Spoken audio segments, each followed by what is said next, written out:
শ্বশুরবাড়িতে তুমি যতই কাজ করো না কেন, তোমার দিনের শেষে একটা কথা শুনতেই হবে, তুমি কোনো কাজ করো না, তুমি সারাদিন শুয়ে বসে ফোন ঘেঁটে কাটাও। হ্যাঁ, এই কথাটা তোমার শুনতেই হবে।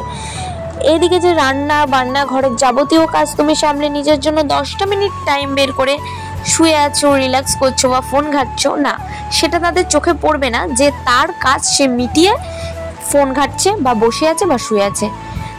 তার চোখে এটাই পড়বে যে সে বসে আছে, শুয়ে আছে। তো যাই হোক, এত কাজ করার পরেও কখনোই নাম পাওয়া যাবে না, কারণ তুমি বাড়ির বউ। তুমি 1 মিনিটও বসবে না, তুমি 1 মিনিটও শোবে না, তুমি তো রোবট, তোমার রোবট হয়েই থাকতে হবে। তো যাই হোক, এই সব কথা শোনার পরেও আমরা থেমে থাকি না, কারণ আমাদের কাজ আমাদের করতেই হবে। হ্যাঁ, একটা কথা বলতেই পারো, শাশুড়ির কি কাজ? শাশুড়ির অবশ্যই অনেক বড় কাজ আছে। তুমি সারাদিন কখন শুচ্ছো, কখন বসছো, কখন ফোন ঘাঁটছো, সেগুলো নোটিস করবে, নোটিস করে বাইরে গিয়ে বলবে। এটাই হচ্ছে শাশুড়ির কাজ। যাই হোক, কিন্তু এগুলো আমার সাথে কোনোটাই ঘটেনি, কিন্তু আমি জানি প্রত্যেকটা সংসারের এটাই হচ্ছে মেন প্রবলেম, আর এই প্রবলেমটা প্রত্যেকটা সংসারেই থাকে। তাই আমি এগুলো বললাম, আমার সাথে এগুলো ঘটেনি, আর ঘটবেই বা কী করে? আমার শাশুড়ি আমার সাথে থাকে না, সে থাকে অন্য জায়গায়, মানে বাংলাদেশে, আর আমি থাকি ইন্ডিয়ায়। তো খুব তাড়াতাড়ি আমার শাশুড়ি আমার কাছে চলে আসবে।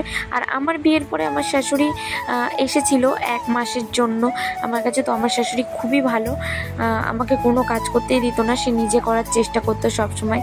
আর আমিও আমার শাশুড়িকে কোনো কাজ করতে দিইনি, যদিও বা সে আমায় বারণ করতো, তবুও আমি সব কাজ করতাম, রান্না করা, বাসন মাজা, যা সংসারে কাজ থাকে আমি আমার শাশুড়িকে করতে দিতাম না। আমি ভাবতাম যে মা রেস্ট করুক, আমি করব। তো এইভাবেই চলতো।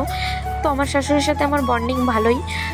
হয়তো আমার শাশুড়ি কিছু বছর, 1 বছর হতে পারে, 2 বছর হতে পারে, তার মধ্যে আমার কাছে চলে আসবে। আমিও চাই আমরা একসাথে থাকি, কিন্তু জানি যে এই সমস্যা অর্ধেক সংসারেই থাকে, তাই তোমাদের শেয়ার করলাম। তো দেখো, কথা বলতে বলতে, গল্প করতে করতে রান্না আমার হয়ে গেছে। এরপরে আমি বাসন ধুয়ে দিচ্ছি। কি রান্না করলাম দেখলে তো?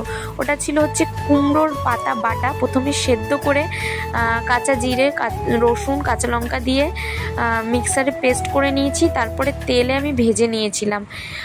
আর করেছিলাম কই মাছ, আদা জিরে কাঁচা লঙ্কা বাটা দিয়ে কই মাছ করেছিলাম, একটু আলু দিয়ে। আজকে 2টো রান্নাই করেছি, বেশি কিছু করতে পারিনি, কারণ আমার আজকে বিকেলে এক জায়গায় বেরোনোর ছিল। তো তাড়াতাড়ি করে আমি 2টো রান্নাই করেছি। তারপরে বাসন টাসন ধুয়ে যেই কাজগুলো আছে সেগুলো সব করে নেব। আর রান্না করতে করতে, তোমাদের সাথে গল্প করতে করতে খুব ভালো লাগে, জানো তো। এরপরে আমি রান্নাঘরের যেই কাজগুলো আছে সেগুলো মিটিয়ে নেব, মানে একটু ধোয়া মোছা করে নেব, ভালো করে পরিষ্কার করে নেব। তো ভাতটা দেখো বসিয়ে দিয়েছিলাম, ভাতটাও হয়ে এসেছে। তারপরে স্নান করে চলে এসেছি পুজোর জোগাড়যন্ত্র করে। আমার পুজো দিতে সত্যি কথা বলতে 1 ঘন্টার উপরে টাইম লাগে।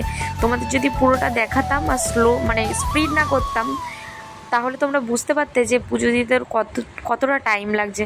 এটা খুব তাড়াতাড়ি করার চেষ্টা করেছি, যতটা পারি তোমাদের দেখিয়েছি, বেশি কিছু দেখাতে পারিনি, কারণ ভিডিওটা অনেক বড় হয়ে যাচ্ছিল। দেখো, এদিকে আমি পুজো দিয়ে দিচ্ছি। আর এই যে সারাদিনে এই যে 1টা ঘন্টা আমি ভগবানের কাছে দিই, এটাই হচ্ছে আমার শান্তির।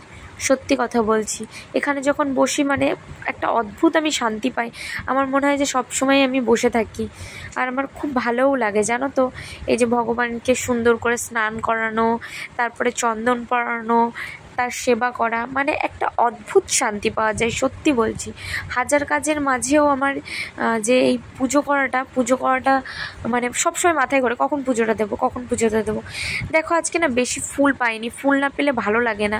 ফুল পেলে বেশ আসনটা সাজাই, খুব ভাল লাগে, কিন্তু আজকে বেশি ফুল পাইনি। আর আমার এই আসনটা প্রচুর বড়, জানি না বোঝা যাচ্ছে কি না। এটা 4 ফুটের আসন, ঠিক আছে। তো অল্প ফুলে এই আসনে কিছুই হয় না। তো দেখো, আমার পুজো কমপ্লিট। আজকের ভিডিওটা এ অবধি।